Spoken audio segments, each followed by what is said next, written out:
Mornings seem to arrive earlier with every birthday. Why is that, do you suppose, Blore? I fear, sir, that I have prepared your breakfast a trifle in advance of your usual hour. You surely don't mean that the big hand and the little hand are not yet huddled cosily together at the stroke of noon? There is, sir, a lady without. Now really, Blore, you know better than to tempt me that way. A lady without what? Without almost everything, I fear, sir. She appeared on one's doorstep a few minutes ago, clad only in a silk garment, with pink ribbon at what there is of the top, and black lace at what there is of the, bottom. And is the lady... I am not an authority on such things, sir, but I should say that the young person was quite nicely put together. Well, good heavens, man, why are we dawdling over the papaya juice like this?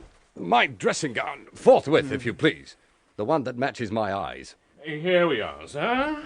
The yellow shot silk. That was a definite foul, Blore. I'd mail you back to England, but I'm afraid they'd construe it as an act of aggression. Yes, sir. Come along, Pastor. Good morning.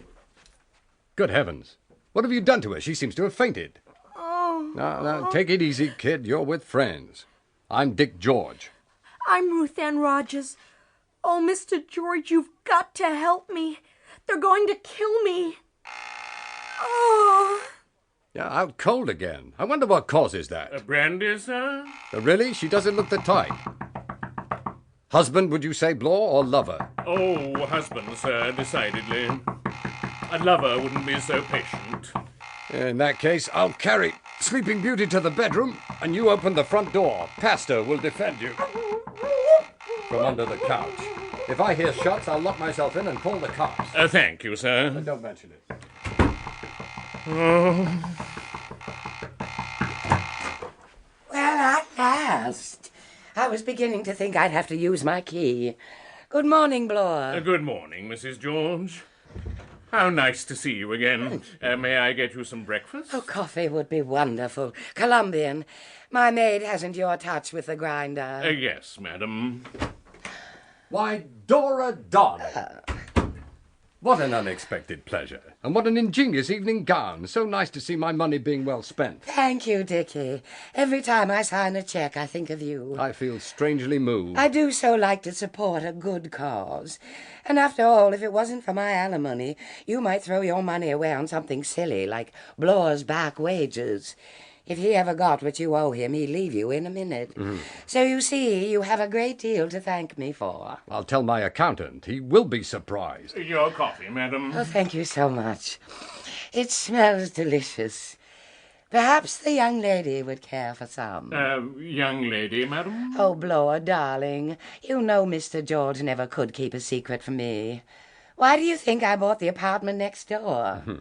There I was, putting my little old key into my little old lock, and there she was in her little old satin scanties ringing your little old doorbell. So you thought you'd get your little old self right on in here to protect me? Well, after all, darling, what are ex-wives for? I've often wondered. Where have you hidden her? In the bedroom, she passed out on me. Well, my goodness, you never used to play so rough. Variety is the spice of life. I'd better go take a look at her. I have a lot of medical experience. And we all know just whose office you got it in. Well, don't just lie there, Pastor. Come out and bite him. Oh, dear. I'm sorry to have to tell you she looks even prettier up close. Oh, Mr. George, I remember. I came to ask for your help. How did you get over here in that, without causing a riot? I escaped from the apartment below. They've been keeping me prisoner there for 2 days. Who are they, Miss Rogers? Won't you please call me Ruth-Anne? Oh, yes, do let's. Oh, she's just an old wife I keep around to bite the mailman. Go on with your story. Well, my father was H.B. Rogers the 23rd. How many? Cacatis, candy-coated cucuties. Old H.B. was the millionaire who did Europe in 1900 and brought back a castle as a souvenir. About 15 years ago, I helped track down a candy-coated embezzler in the cookie department. Katie was my mother. Daddy adored her. They were always partying. She died when I was a baby, and Daddy believed she was burned out by the pace of life in New York. Dick has the same problem.